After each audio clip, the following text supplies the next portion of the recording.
Mr. Tuah-Yeboah, there's been talk about I'm sure you've heard it before, and let me just be blunt about it. Really, there are concerns about why this particular interest of the AG in this matter. You have rightly said that there have been a lot of complaints. This is not the first time the police is dealing with a matter that is beyond this particular threshold. But it appears that you're particularly interested in this matter because it involves Cecelia Dapaah and the public uproar. It appears you are coming to the rescue of Cecelia Dapaah. Far from that. And forcing things down the throat of the police and not allowing them to do their investigation. Far from that. If I may take our viewers through the process that we go through in our ministry. Now, the Attorney-General, per our Constitution, is the person responsible for the initiation and conduct of all criminal cases in Ghana. Within the same Constitution, Article 88(4), he reserves the right to give other institutions or other agencies authorization to prosecute on his behalf. So all the investigations that the police have been doing, they do so on behalf of the Attorney General. And now the Attorney General, if you go to court throughout the country, you meet hundreds of police officers prosecuting cases in court. They do so on behalf of the Attorney General. And when a matter comes up, there are three ways that the Attorney General may be seized with that particular matter, or may have that docket in his possession. One, when the police receives a complaint and takes the statement of the complainant as well as the accused persons, the complainant or the accused person has the right to petition the Attorney General for his intervention. Well, in this case, was there a petition? Did Cecelia Dapaah petition the Attorney General? I'll be there very soon. Okay. That's the first one.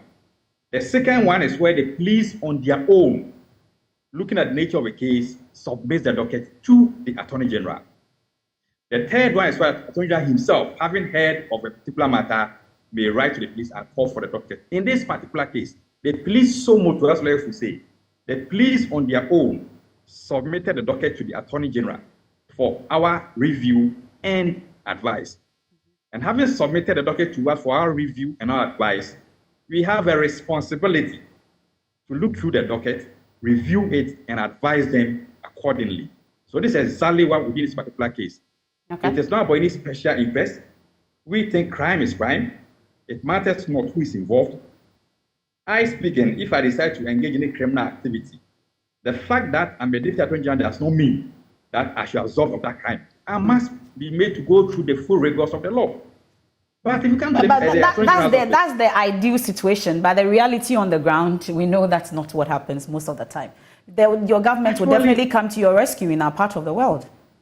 Actually, I have not cited instances where political exposed persons, reports have been lodged to the police, they've been arrested, processed, and the attorney has said, no, don't prosecute them, unless you want to give me examples.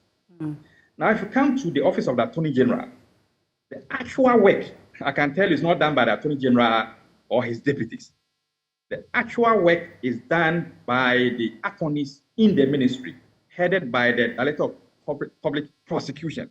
Okay. They are not political, they are not politicians. They do their work in accordance with their training.